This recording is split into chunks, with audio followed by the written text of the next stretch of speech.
Bonjour à tous, aujourd'hui c'est jeudi et tous les jeudis je vous fais un petit story time. Je vous raconte quelque chose qui m'est arrivé dans la vie et j'essaie d'en tirer une morale pour vous aider dans votre vie. Aujourd'hui on va parler de concurrence et de copie. Alors qu'est-ce qui m'est arrivé? Grosso modo, il y a quelques années sur mon secteur, j'étais en concurrence directe. Nous on était numéro 1 de notre secteur, ils étaient je crois numéro 2 et j'étais en concurrence directe avec des gens et je les détestais. À chaque fois que je sortais quelque chose, ils copiaient et à chaque fois qu'ils sortaient eux quelque chose, on copiait aussi. Bref, c'était nos pires concurrents et on les détestait vraiment. Ça a duré comme ça pendant plusieurs mois et on se battait pour la première position. Parce qu'à l'époque, je pensais que la concurrence était forcément néfaste. Mais ce qu'il faut savoir, c'est que, en gros, le fait qu'on ait été concurrent, ça a crédibilisé notre secteur. Parce qu'en vrai, s'il n'y a pas de concurrence, ça veut dire qu'il n'y a pas de marché.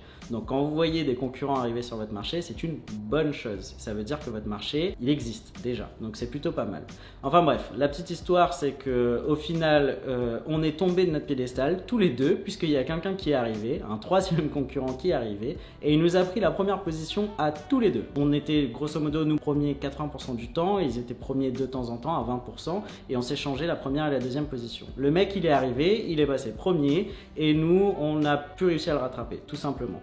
Donc qu'est-ce qui s'est passé? On était tellement ennemis qu'on n'a pas voulu communiquer. On ne voulait pas s'écrire, on ne voulait pas s'appeler. On communiquait à l'époque par MSN et ICQ, mais on n'avait pas trop envie. Bref, un jour, notre société allait vraiment mal. On était passé de 22 000 euros de chiffre d'affaires par mois à quelque chose comme 10 000 ou 12 000 parce qu'on avait perdu non seulement la première position qui rapportait le plus, mais des fois on passait troisième, donc on avait perdu vraiment beaucoup de chiffre d'affaires. J'ai proposé à mes associés à l'époque, et un de mes associés était d'accord avec moi, de contacter nos anciens concurrents directs pour essayer de faire une alliance avec eux pour qu'ensemble on puisse repasser premier et qu'on partage les revenus. Un de nos associés n'était pas du tout chaud parce qu'il les détestait à la mort, mais bref, ça s'est fait. Et avec cette association, on a pu s'acheter du temps. On a pu s'acheter du temps, le temps de développer autre chose pour revenir au top dans notre secteur ou pour aller sur un autre secteur.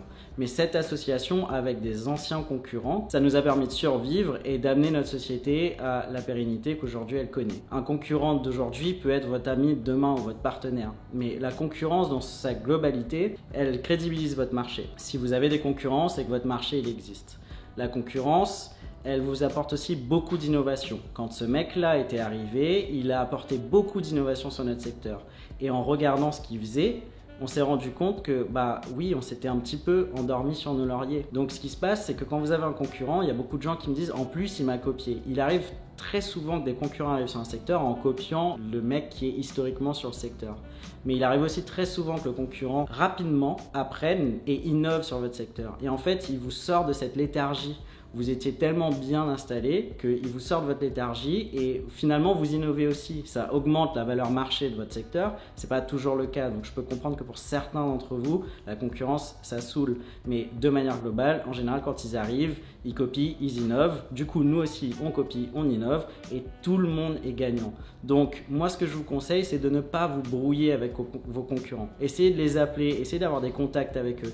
Et bien sûr, s'il y a un seul contrat à signer dans le secteur, vous allez vouloir avoir ce contrat pour vous. Et c'est pas ce que je vous dis. Je vous dis pas de ne jamais vous battre contre vos concurrents. Mais battez-vous de manière fair play. Battez-vous avec eux sur les armes professionnelles. Essayez de garder des bons rapports personnels avec vos concurrents et vous allez voir que sur le très long terme, ça va vous rapporter plus que l'inverse. Sur Eclipsia, par exemple, quand Webedia est arrivé, si on s'était allié à l'époque avec OGaming, Millennium, etc., ce que je souhaitais d'ailleurs, mais j'ai pas réussi parce que justement, la concurrence ne nous aimait pas trop. Mais si on avait réussi à faire une alliance avant que Webedia rachète Millennium, on aurait fait une alliance Millennium au gaming, etc. Aujourd'hui, le quasi-monopole de Webedia sur le marché du gaming français n'existerait peut-être pas. Donc voilà, c'était juste une petite vidéo pour essayer de vous dire, faites attention à ne pas traiter vos concurrents comme des ennemis, mais plutôt comme des alliés potentiels pour demain.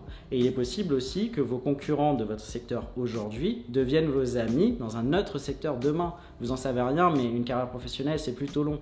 Moi, j'avais des concurrents il y a des années sur certains secteurs qui aujourd'hui sont dans un secteur complètement différent et aujourd'hui, on travaille ensemble. Et sur la copie, il y a plein de gens qui me demandent il y a quelqu'un qui m'a copié, qu'est-ce que je fais, etc., etc. Si on vous copie, c'est très bon signe. Je sais que potentiellement vous voyez uniquement la baisse de part de marché dans l'immédiat. Mais c'est pas vrai en fait. Si on vous copie, on crédibilise votre secteur. Donc on crédibilise votre travail. Si dans un secteur et que vous êtes tout plein à le faire, tout le monde commence à vous copier, c'est que c'est bon signe. Et vous avez du coup l'ancienneté, puisque si on vous a copié, dans la théorie, vous l'avez fait en premier. Donc jouez sur votre ancienneté dans vos arguments marketing, dans vos arguments pour aller lever des fonds par exemple, ou pour récupérer de nouveaux clients sur vos pages de vente, mettez bien premier sur le secteur. J'ai un de mes viewers YouTube qui m'a contacté et qui m'a dit j'ai été copié sur tel ou tel secteur. Et je lui ai dit c'est pas très grave en fait. Au contraire, si tu es copié sachant que c'était un marché qui n'existait pas, ça veut dire que le marché est en train de se développer. Peut-être qu'il ne sera pas premier, hein, même s'il a été le premier sur le secteur, peut-être qu'il ne sera pas le premier en part de marché,